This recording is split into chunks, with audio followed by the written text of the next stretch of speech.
Amigos del Bibliófono, gracias por estar con nosotros una semana más. Hoy es martes y tenemos estreno de episodio y en esta ocasión vamos a platicar sobre un libro que ya tiene algunos meses, ya tiene algún tiempo por ahí circulando, pero que acaba de tener nuevas presentaciones y que además es trabajo de un artista, de un verdadero artista en toda la extensión de la palabra. Quiero dar la bienvenida al programa a César Coste. ¿Cómo estás, César? Gracias por acompañarnos.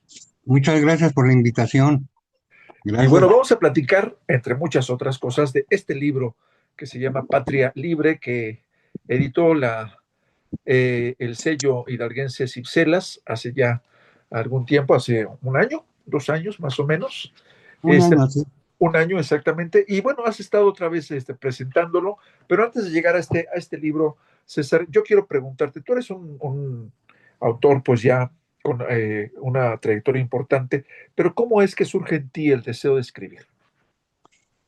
Mira, es de familia.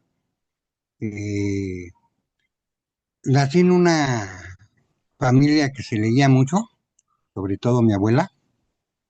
Mi abuela fue periodista ya antes de la mitad del siglo XX y a través de ella pues conocí a varios autores. Pero la ganas de escribir eran inherentes. La creatividad era desde maco, ¿no? Y se hace dibujando o escribiendo. Algunas cosillas por ahí, ya sabes, de amor, etcétera. Esta, Ya esta, después, esta tendencia a escribir de amor, pues a todos nos va marcando y es como la primera intención, ¿no? sí, claro, es el primer acercamiento, ¿no? En ese entonces, pues bueno, cuando estaba yo en la primaria, había que leer a Amado Nervo y otros autores que andaban por ahí en los libros de texto.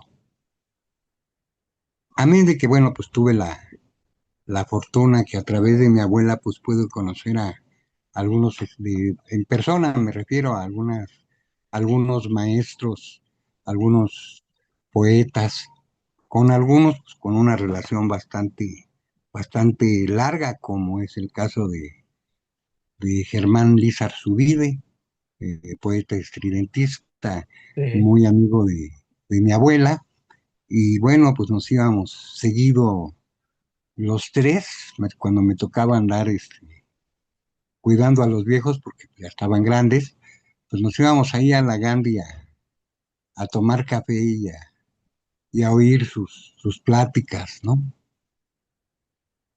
A oír sus historias y seguramente que ahí pues despertaba tu curiosidad. ¿Alguna historia que recuerdes de aquella época con alguno de ellos?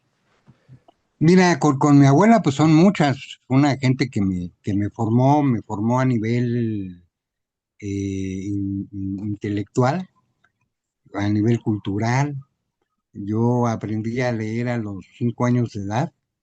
Mi abuela tenía libros hasta en donde debía de tener cazuelas, como no guisaba, tenía libros, ¿ves? Entonces, eh, en una ocasión tenía yo como 10 años y estaba yo leyendo a Nietzsche y no pasaba yo del primer párrafo, ¿ves? Que no le entendía yo, mi madre. Entonces mi abuela me vio que estaba yo sudando y de repente se da cuenta que el libro tenía yo en las manos, ¿no? Ya se acerca y me dice, hijo, ¿qué estás leyendo? Y yo, pues, yo así dándomela de bien importante me dice, estoy leyendo a Nietzsche.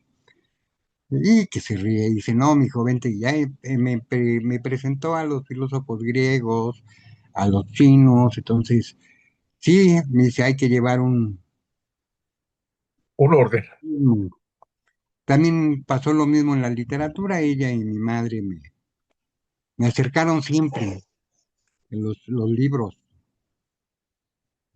y las ganas de crear, pues siempre las tuve. Aunque en diferentes etapas de mi vida, sobre todo la primera juventud en la que la militancia política era mucho más importante que cualquier otra cosa. Sí. Y pues ya después, cuando 10 años después de andar en la grilla, pues me doy cuenta pues que la gente no quiere entrarle a los fregadazos, ¿no? Se la quiere llevar por el rollo que es que democrático. Y bueno, pues la mayoría manda, ¿no? Si uno es democrático, pues así, sí, así debe ser. La mayoría de la gente pues, Claro, no quería entrar a los fregadazos. Entonces, pues me participé de manera, como quien dice, entre espectador y no, en varios proyectos que tenía la OIR, la CONAMUP, este, la UPRES. Me tocó estar en su formación, aunque no era yo militante propiamente, ¿no? No me, no me daba por ahí, siempre he sido un poco libérrimo. Entonces, pues estar en una organización política es aquí, mis chicharrones truenan, ¿no? Uno se tiene que disciplinar y claro, a veces no estoy yo dispuesto a eso, ¿no? sí, Porque hasta las asambleas más puras las he visto que se manipulan. Al claro. final, lo que cuenta es la conciencia que tengas como individuo. Y yo creo que esa conciencia, César, es de las cosas que más me atrajeron de tu trabajo, de tu poesía, porque precisamente como dices, hubo una época en que el ser artista era equivalente a tener una actividad política, una, en el mejor sentido de la palabra, es decir, es ser político activamente, ¿no? Más allá de esto, somos entes políticos y todos hacemos política en la vida diaria, en realidad es más bien una militancia efectiva, activa, combativa, y eso se nota en tu trabajo y creo que es uno de los reflejos que más me gustó, porque eso es algo que ciertamente, yo no sé cómo tú lo veas ahora con las nuevas generaciones, pero parecería que se ha diluido y entonces de pronto ser artista es estar incluso fuera de la realidad sin estar hablando de la realidad. ¿Cómo lo ves tú? Mira, lo que alcanzo a ver en el Facebook, que no es todo lo que se hace, eh, pues sí, veo mucha dispersión y mucho regreso a principios del siglo XX, ¿no? El hiperrealismo, el dadaísmo, como que no han encontrado algo propio, algo suyo, no sé, en una plática de poesía, uno de los muchachos se quejaba de que no había vanguardias, ¿no? Sí, Y yo le repliqué, le dije, no, mira, la vanguardia, no creas que un día se paró Picasso y dijo, yo voy a ser la vanguardia, ¿no? O cualquiera de ellos. Es con su trabajo, con lo que uno va abriendo brecha, y a veces pues no es suficiente, ¿no? Si este libro hubiera salido en 1970, pues hubiera tenido otra recepción, pero ahora tiene, tiene, siento que es pedagógico, ¿no? Que les enseña que la gente, muchas de las cosas de las que ahora gozan, entre comillas, sí, debe a la lucha que ha sostenido el pueblo como tal ante toda la historia de la humanidad, ¿no? Ahora, pues, las condiciones son otras. Cada quien tiene su opinión de cómo está el, el asunto. Creo que hay mejoras económicas, sí, pero se han perdido otras cosas, ¿no? Y esto claro, sigue siendo muy difícil manejar. Un estado no es cualquier cosa. Y la claro, población de México, pues, es diversa. claro. Sí, de pronto el tamaño y la diversidad, pues son, eh, digamos que partidas que se tienen que resolver de maneras muy diversas, muy distintas y siempre resulta difícil, siempre hay dificultad para poder, digamos, tener contentos o con una sensación de plenitud y de bienestar a toda la población. Eso es muy, muy complicado. En estos primeros años, César, en los que viviste con tu abuela y con tu madre, que eso es eh, pues una fortuna verdaderamente poder nacer y crecer en una casa con libros, con gente dedicada, interesada y activa en el arte, pues es verdaderamente una suerte que muchos hubiéramos querido, que muchos quisieran. Y en tu caso, ¿qué se da primero? Además, hablábamos de estos inicios de la poesía romántica, digamos, del amor como motor de la escritura, y de pronto en lo visual. ¿Cómo entras a las artes visuales, a las artes plásticas? También en la primaria, tengo la suerte de que hubo, se dieron unos talleres en mi primaria que se juntó junto con un concurso de la Cruz Roja, ¿no? Y nos hicieron pintar, nos dieron el material y pintamos. A partir de ahí, pues descubrí todo lo que se podía hacer, o las posibilidades más bien que había para hacer, ¿no? Claro. Eh, de manera formal, nunca tuve clases de artes plásticas, pero tuve la suerte de ver trabajar a grandes maestros, ¿no? Algunos eh, perdidos en la historia de las artes plásticas, ¿no? Claro. Pues los grandes muralistas los opacaron a muchos de sus ayudantes, ¿no? A excepción de los Fridos, por ejemplo, que tuvieron su auge, ¿no? Ahora, insisto, sí hay línea, diría yo, estética. Hay un grupo aquí en Ciudad Nezahualcóyotl que se llaman los netarrealistas. Sí, Son gente que, si pueden, échense un clavado ahí a su página del Face para que vean las propuestas que están haciendo. Es muy variado. A mí me interesó, sobre todo, uno que hicieron sobre el bordo de Xochiaca, que es el tiradero de basura de la ciudad de Zahualcóyotl.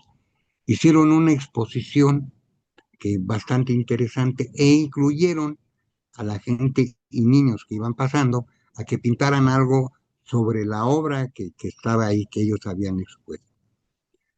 Esa experiencia a mí me pareció riquísima y que de alguna manera resumía muchas de las cosas en las que yo creo de las artes plásticas y de las artes en general.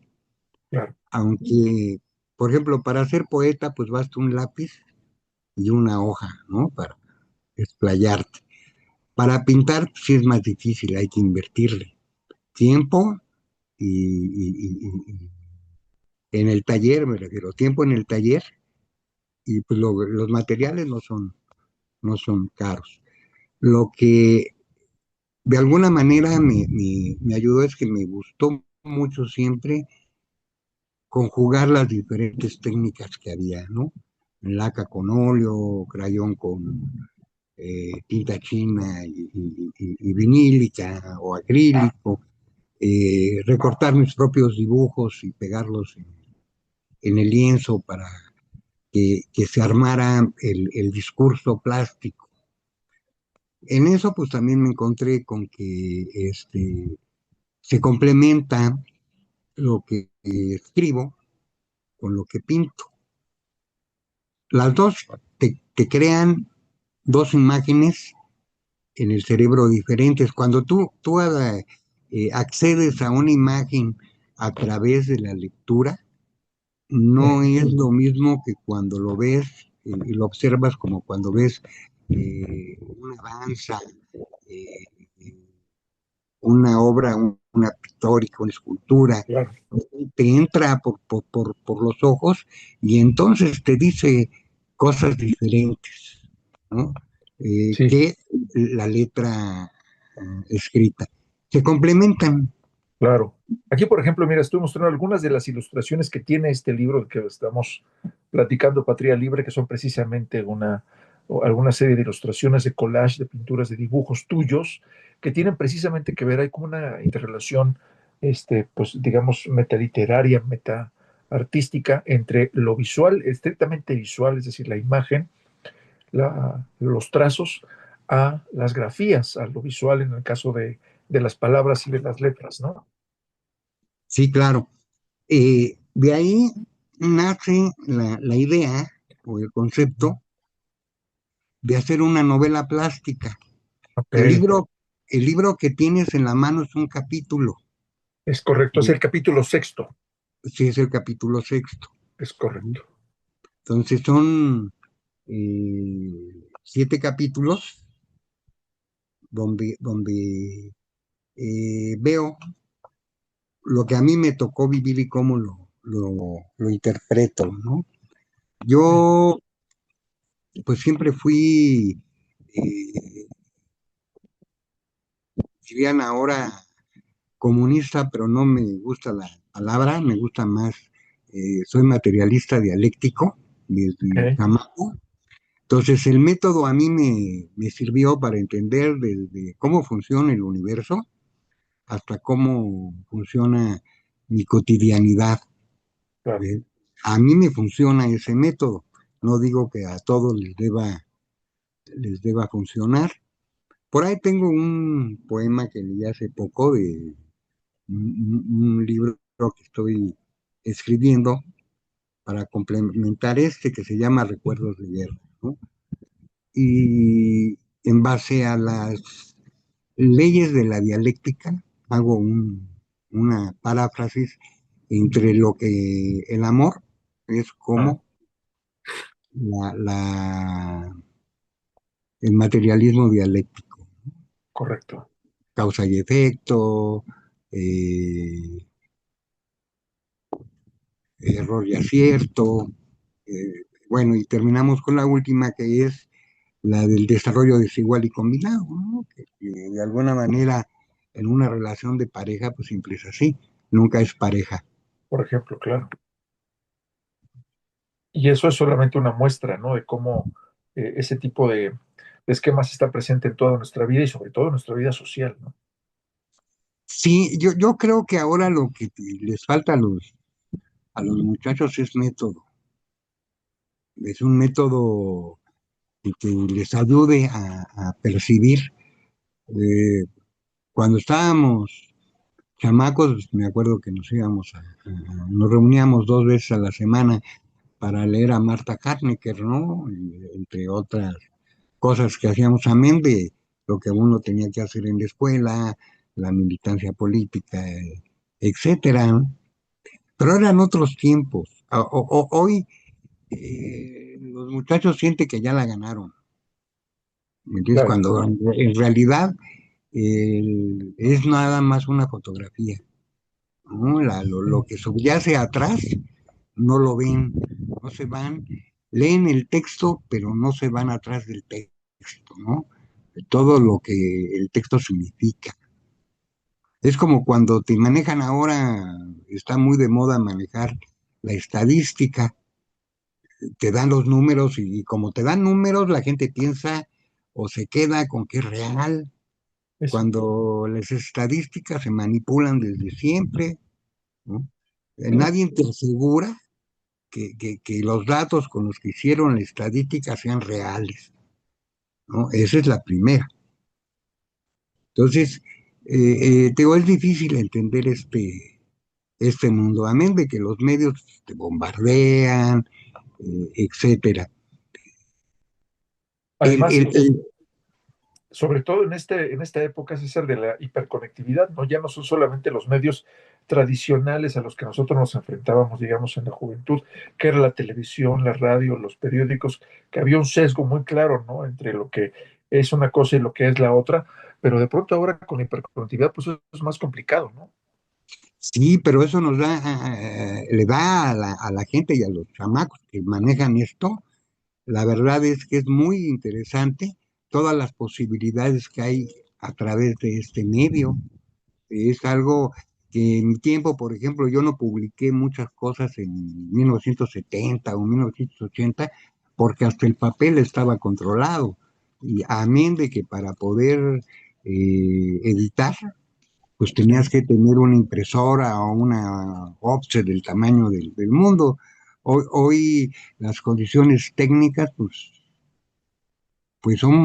nos ayudan a que sea más diverso, ¿no? Ya no va a haber, yo creo que ya no va a haber tiburones como eh, los grandes escritores, ¿no? Ahora todo mundo tiene posibilidad de meter lo que entra en su cabecita y dice, aquí está. Claro, Y lo mismo y lo desechan, que se queda y permanece, aunque muchas veces ignoremos quién es el autor. claro. Esto se vuelve un poco más anónimo, diríamos hasta clandestino. Claro, la clandestinidad de pronto también aparece porque así como puedes mostrar tu nombre, pues así como puedes mostrar, como bien dices, de una manera incluso hasta más democrática, sin tener a lo mejor que pasar por editoriales, por imprentas, mostrar lo que te mueve, lo que está dentro de tu cabeza, también puedes hacerlo sin tu nombre, ¿no? De manera anónima o usando otro nombre, ¿no? Ocultándote en otro nombre. Claro.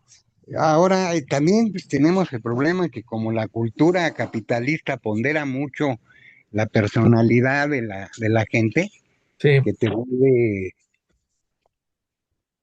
vuelve, que quiere ser cuasi perfecto, ¿no? claro, Desde físicamente hasta la apariencia, la forma de todo, ¿no? Te dicen, si quieres armarla en este mundo, tienes que ser así y funcionar de esta manera. claro, Entonces, los chamacos se dejan llevar por la ley del menor esfuerzo. claro. Cuando empiezan a cuestionar, sí. Mira, algo que me congratula, mi compañera de vida fue maestra 32 años en Ciudad Nezahualcóyotl, y le Wow, enseñó a leer y a escribir, pues, a bastantes chamacos. Y una de las cosas que siempre les enseñó fue a ser contestatarios e insurrectos.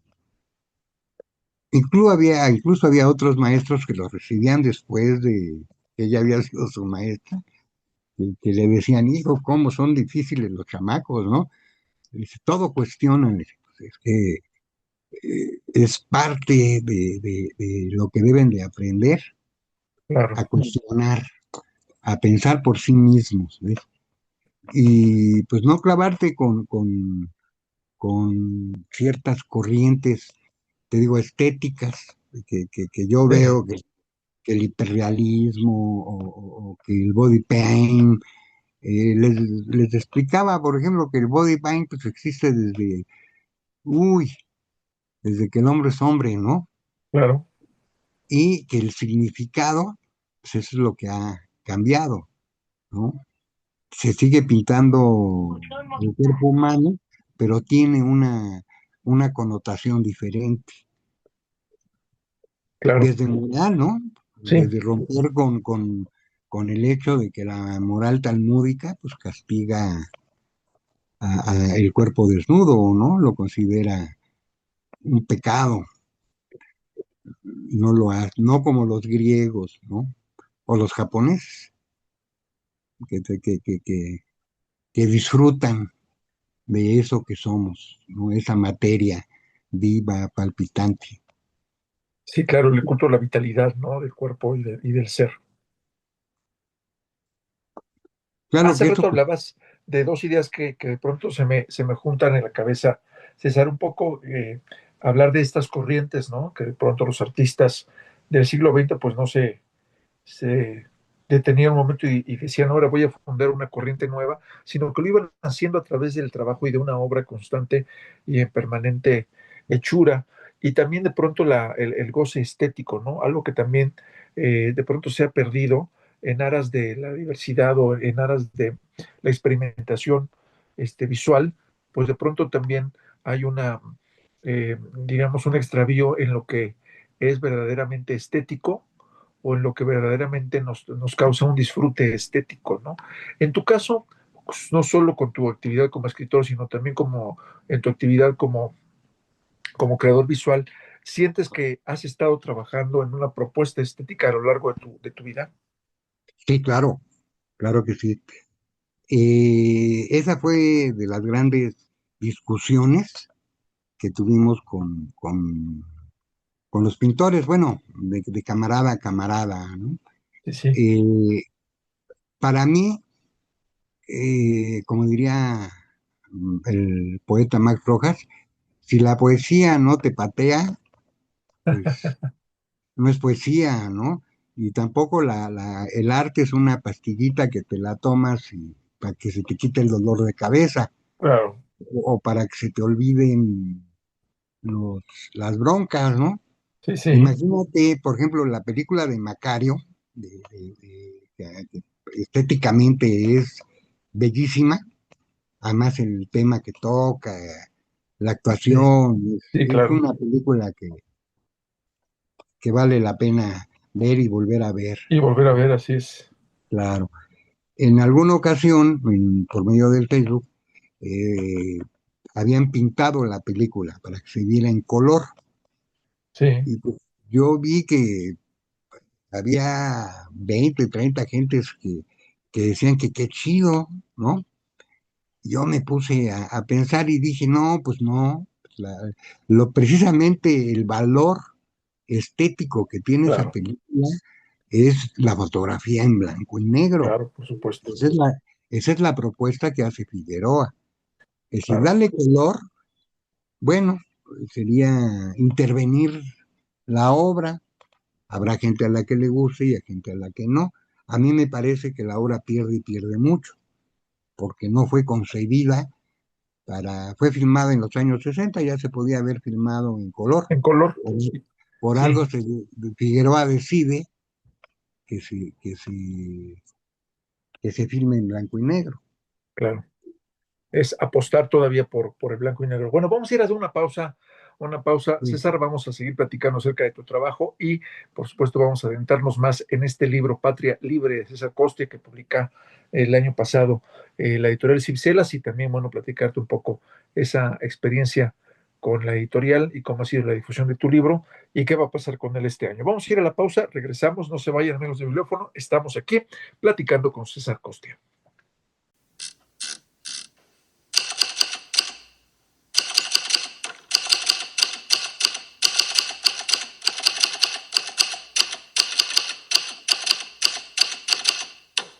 Y en la recomendación literaria de esta semana, ya que estamos charlando con César Costia, un autor que está muy presente, que se nota como influencia en su libro Patria Libre, y que saldrá en los siguientes minutos de esta entrevista, es precisamente el poeta peruano César Vallejo. Esta reedición, un poco más reciente, de su poesía completa, que apareció gracias al impulso del gobierno federal para las salas de lectura de el Conaculta, pues es una excelente manera de conocer el trabajo de uno de los poetas del siglo XX que han determinado el rumbo de la poesía, no solamente en América Latina, sino en muchos otros lares del mundo. Una poesía que por supuesto es experimental, pero que habla en la esencia de lo humano, que habla de las preocupaciones y que habla por supuesto de esto que de pronto puede parecer terrible en la vida, los momentos difíciles que vivimos y que pueden ser traducidos bellamente a través de las palabras. Es un fascículo que usted puede encontrar seguramente en las bibliotecas públicas, en las salas de lecturas y una buena manera para empezar a leer a este poeta fundamental de la lengua hispanoamericana que es César Vallejo. Es la recomendación del libro de esta semana y nosotros regresamos. Vamos a continuar con esta charla con César Costia. Quédese. Amigos de Bibliófono, estamos de regreso a esta emisión. Estamos platicando con el escritor y artista plástico César Costia sobre este libro que apareció el año pasado, que se titula Patria Libre, que es uno de los capítulos, decíamos, César, de una obra más grande, una obra más larga. ¿Cuándo la empezaste y cómo ha sido esta evolución del trabajo? Adelante. Bueno, este, sí, hace como 15 años empecé con el trabajo. Son cerca de 80 obras plásticas Bien.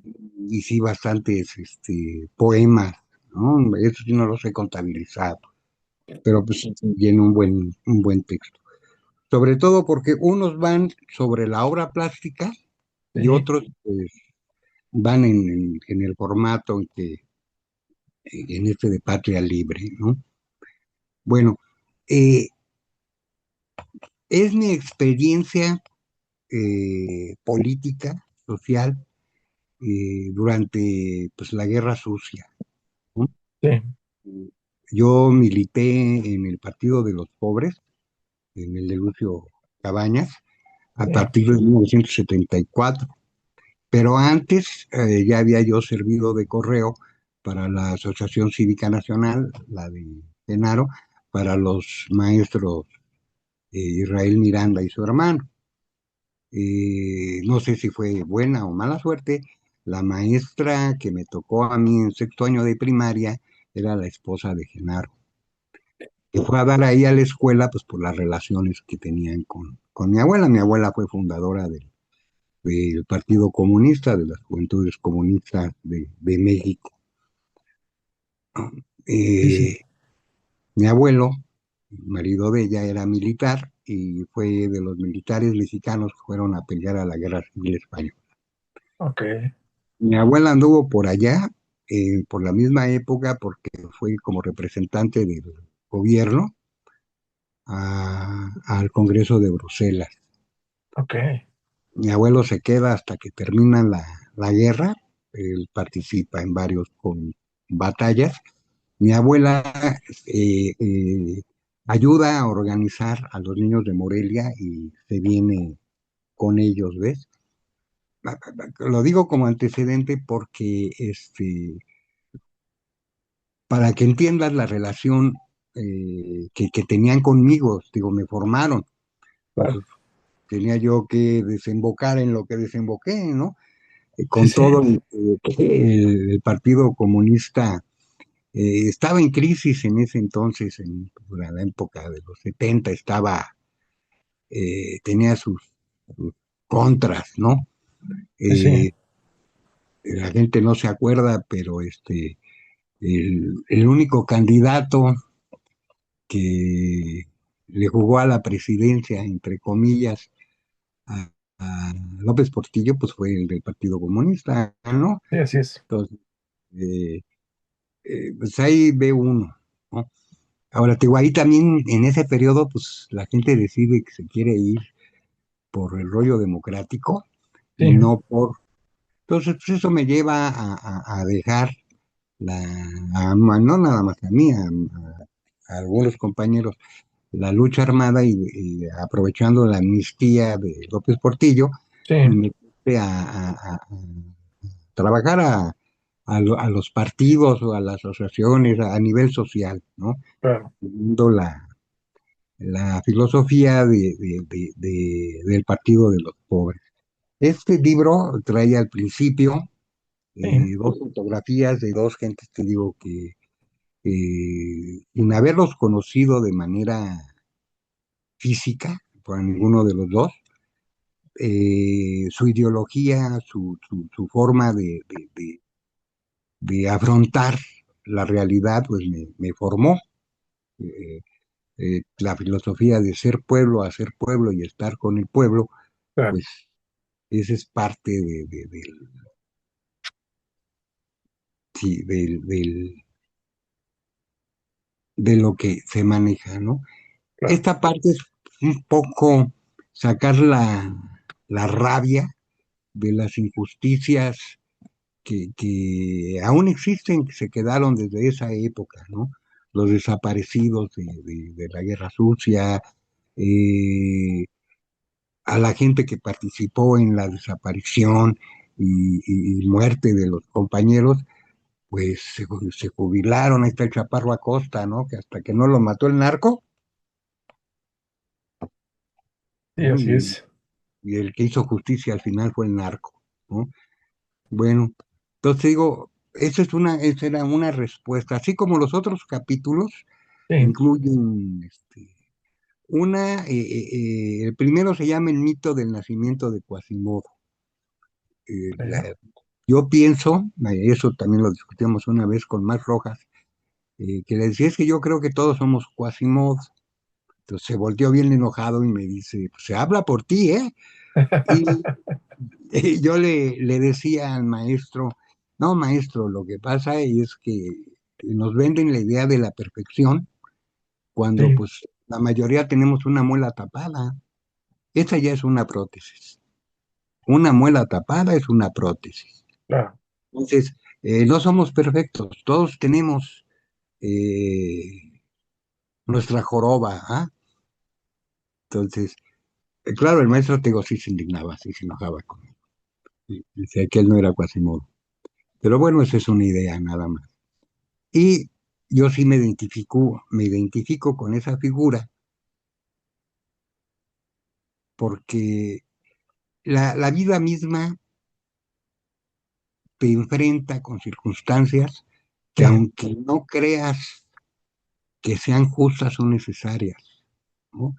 claro, Como, como el defender tu vida y tener que lastimar al otro para poder tú seguir bien. Eso claro, tiene una implicación humana, ¿no? Y eso es algo que a los seres humanos siempre nos ha fregado, ¿no? El de que somos de las pocas especies que somos capaces de matar a nosotros mismos, ¿no? A nuestra misma especie. claro. Y lo justificamos de muchas maneras. Sigo creyendo que la gente que está en el poder, que maneja nuestros destinos, Sí, no va a entender hasta que no se los lleve la tía de las muchachas o se los lleve para allá. ¿Ah?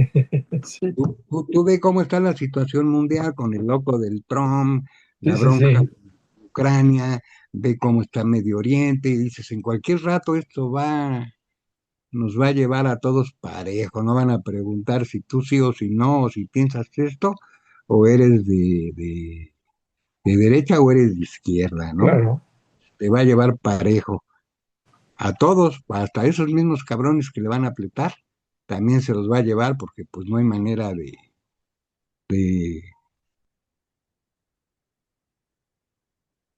de parar esto, ¿no? Salvo claro. que tú ves cómo está el mundo, preside a uno de los países más poderosos, lo preside un delincuente. Sentenciado además. Sí, sí, un delincuente, es un truán. A nosotros cuando menos nos la disfrazaban, ¿no? Con Fox, bueno, desde siempre, ¿no?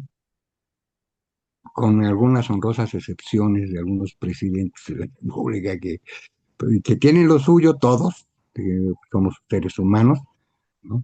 Digo, hasta Benito Juárez era un cabrón cuando mandó a desaparecer al pueblo de Chicoloapan, porque ahí estaban los anarquistas, ¿no? Claro, Entonces, todos tenemos cola que nos pise y justificamos nuestras acciones pues de muchas maneras. Lo que claro, yo creo es que al final la gente sí sabe quién es quién cuando le interesa. Porque bueno, saben que detrás de Emiliano Zapata, pues había toda una tropa que lo sostuvo. Hay un libro bastante bueno que se llama Razón y Raíz de Zapata. sí, Ahorita me acuerdo del autor. Es difícil de conseguir, pero te pone en contexto lo que era Zapata, ¿no?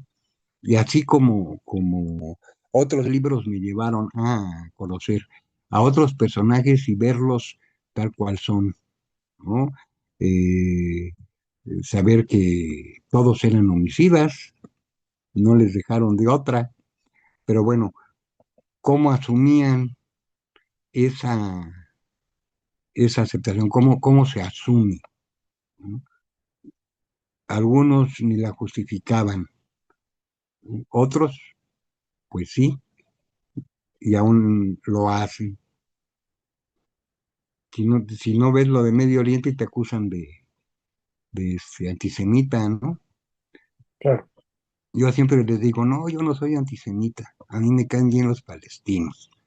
Dice, no, pero no son, ¿cómo no? Sin que no conoces la historia de tu pueblo, entonces los palestinos son semitas igual que tú.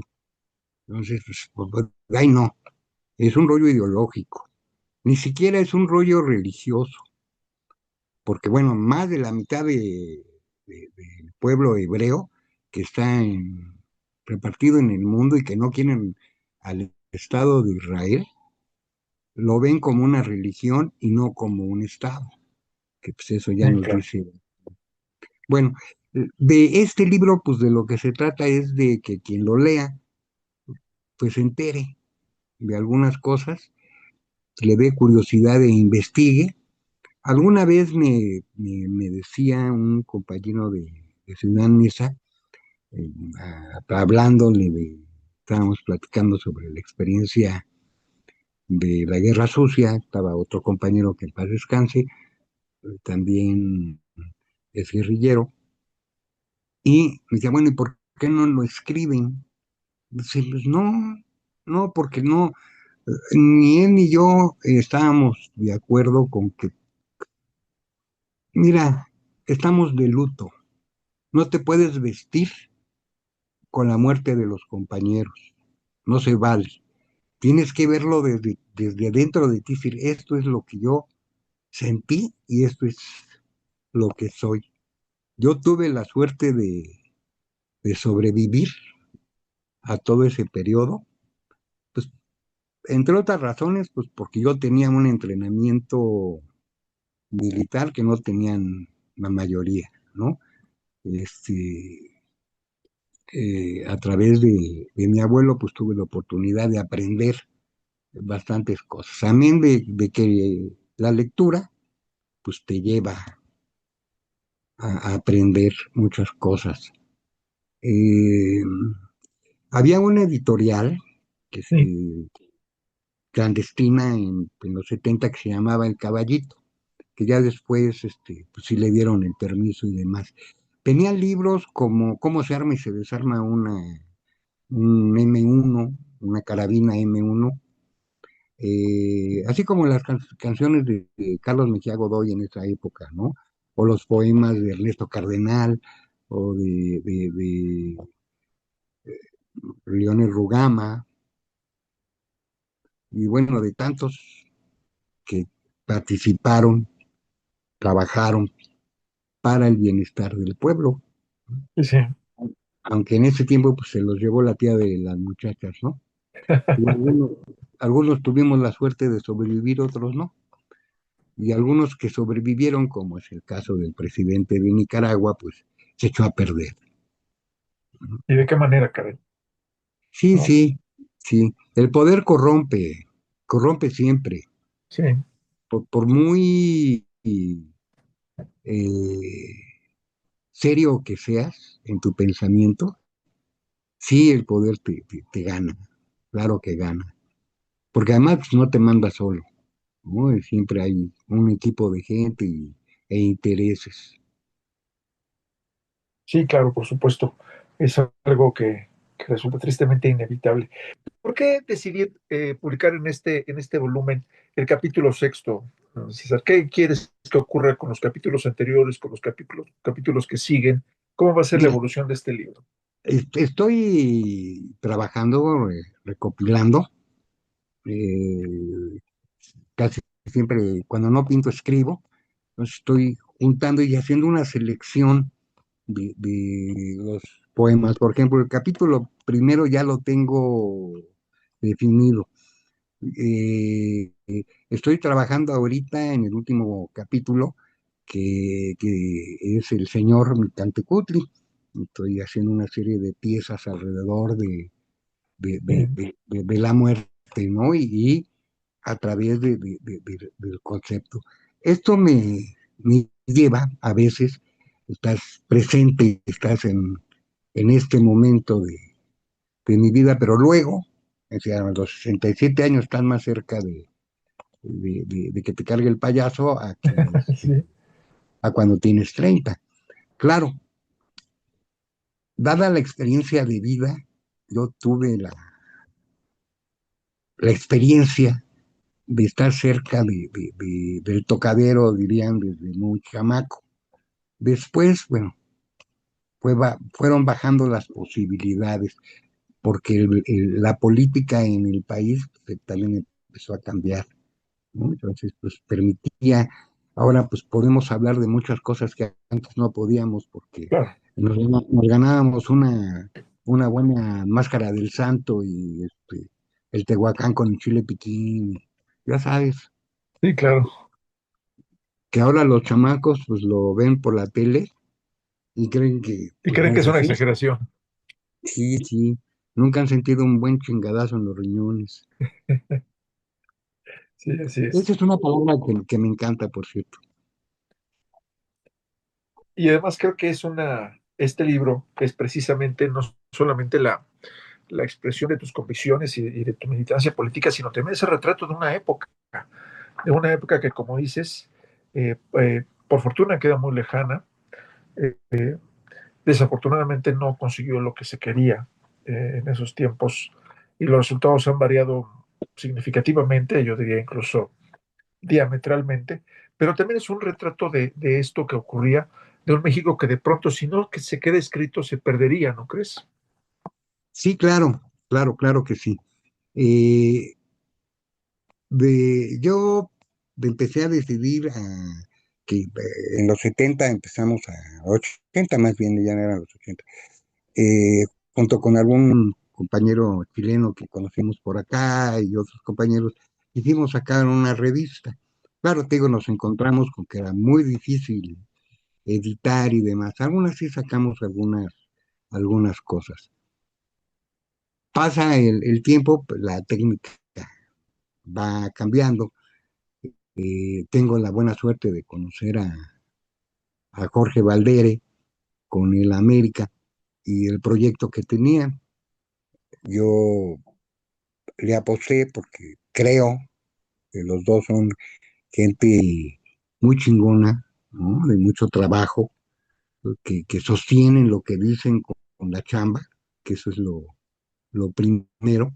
Claro, Y dije, ahí está, se viene la pandemia se detiene el proyecto. Después, bueno, pues había que recapitalizarse, etcétera, ¿no? Con toda la confianza del mundo, como le decía yo a América, yo estoy seguro que va a salir, ¿no? También me editaron por ahí un grupo, hizo una serie de libros que se llamaron Canapé, y después le cambiaron el nombre a Itacate, pero en su primera ok, instancia era Canapé, en el cual, bueno, pues participamos Max Rojas, Pino Páez, entre otras gentes, yo y otras gentes que escriben, que pues ha proliferado lo que te digo, hay varias propuestas chidas, bastante interesantes de lo que es la poesía. Aunque bueno, sobran los Duboskis, ¿no? Que escriben porque está de moda, pero bueno, eso es parte del aprendizaje. Al claro, final, gente, si quiere escribir, va a encontrar su propia voz. es Y correcto. esa voz no la adquieres en el momento en que decides, bueno, voy a escribir. No, a mí me preguntan, ¿qué poetas te gustan? Bueno, eh, y podría mencionarte a León Felipe, a Machado, casi no te podría mencionar algunos mexicanos porque traigo algunas diferencias con ellos, pero hay unos muy, muy, muy buenos. Yo me encanta Efraín Huerta. Claro, eh, Tuve la oportunidad de ser muchos años amigo de Max Rojas, que también mi poeta maravilloso y grande. Te digo, tuve la oportunidad, si no de ser su amigo, cuando menos hizo escucha durante más de 10 años de Germán de Zarzubide.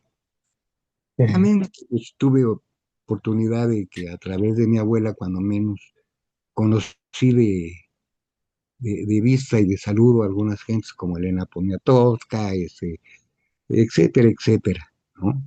claro. Hay gente que pues no hubo necesidad que me la presentaran, ella solita llegó aquí a donde vivo.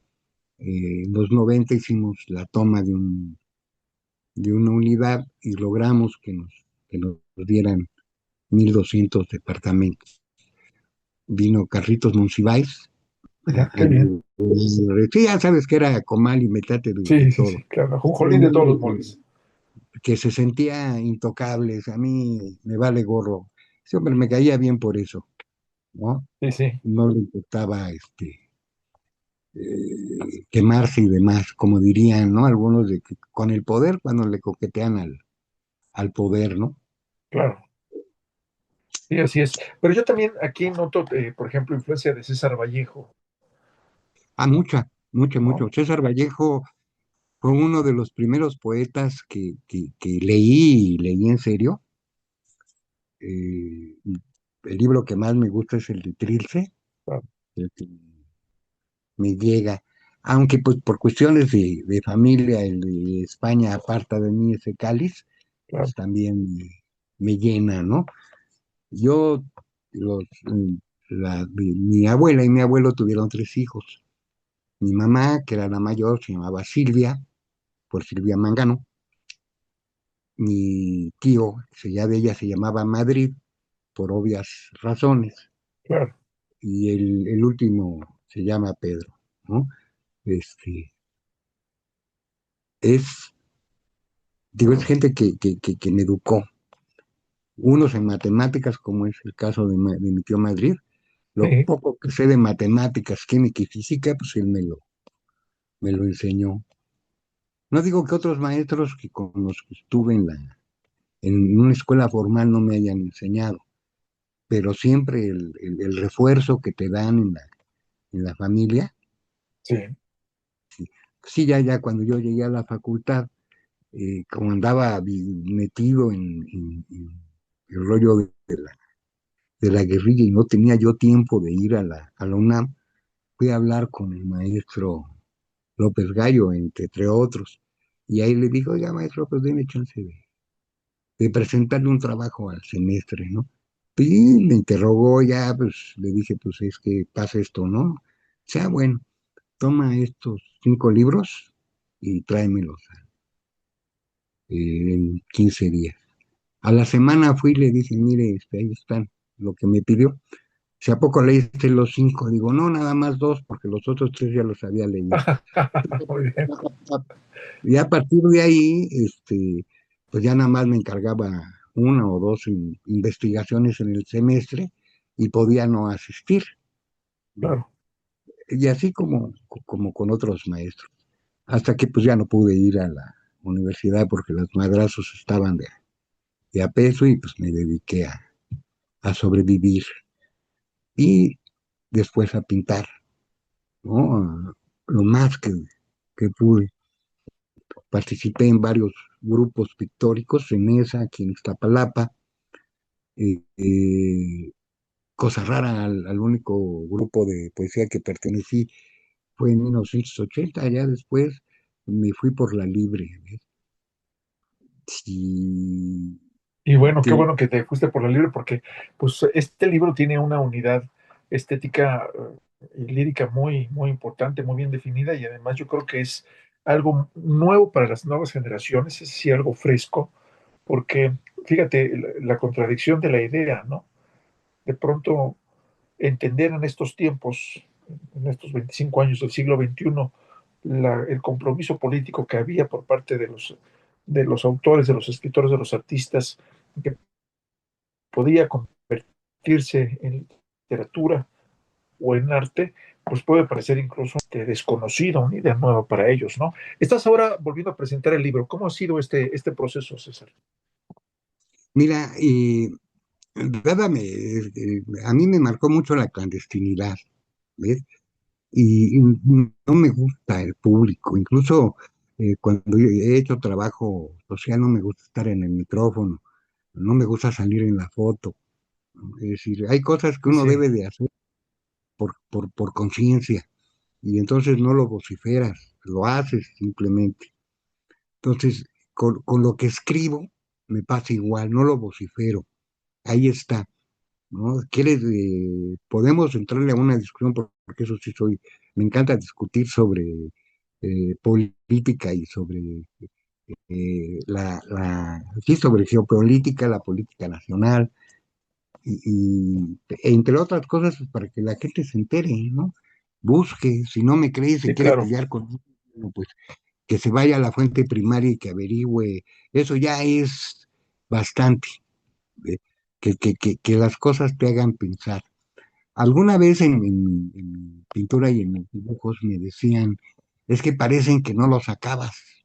Digo, eso es intencional, me parece, porque así le permito al que lo ve que lo acabe o lo fugue o se vaya del dibujo. La primera vez que presenté a un poeta, a una compañera, le dije, oiga, maestra, ¿qué le parece este proyecto que tengo? Le llevé un cuaderno con poemas, fotografías, un collage con lo que escribía. Y me dice, me gusta todo, pero sobre todo los silencios. Y ahí me ves, regresé a ver a qué chingado se refería con Claro, eso de silencio. Y sí, es que hay una parte en que cuando tú ves la imagen y ves el texto, sí te puedes detener un momento a ver qué pasa con las imágenes, a dónde te llevan, qué claro. significado tiene, porque para mí la imagen de la Virgen de Guadalupe, sé que tiene un significado y que tiene un significante, y sé también la historia que viene desde la Tonantzin, entonces depende de dónde te lo veas, a ver, en ese lapso de tiempo, de concepto entre la moral talmúdica y la iglesia católica y la Tonantzin, hay un seguimiento de una religiosidad del pueblo y el significado de las dos deidades viene siendo casi el mismo, ¿no? Es la madre, es la naturaleza, es la libertad, eh, todo a donde te lleva esa imagen. Bueno, cuando te doy, voy y te digo, aquí está un escrito, que es un poema. Ahora, ¿qué te dice este poema con estas imágenes? ¿A dónde te llevan? Mi Sí, intención no es que te lleven a donde yo llegué, sino que te lleven a donde tus propias eh, concepciones e ideas de esas imágenes te lleven, como el de las palabras, ¿no? Y hay palabras que la gente he visto que ya no usa, ¿no? Ahora con lo del lenguaje inclusivo, le decía, bueno, yo no escribo así porque no aprendí a hacerlo así, aprendí a hacerlo de otra manera, pero entiendo que el lenguaje es un lenguaje vivo y que está condicionado a las necesidades que tenemos de claro, comunicar.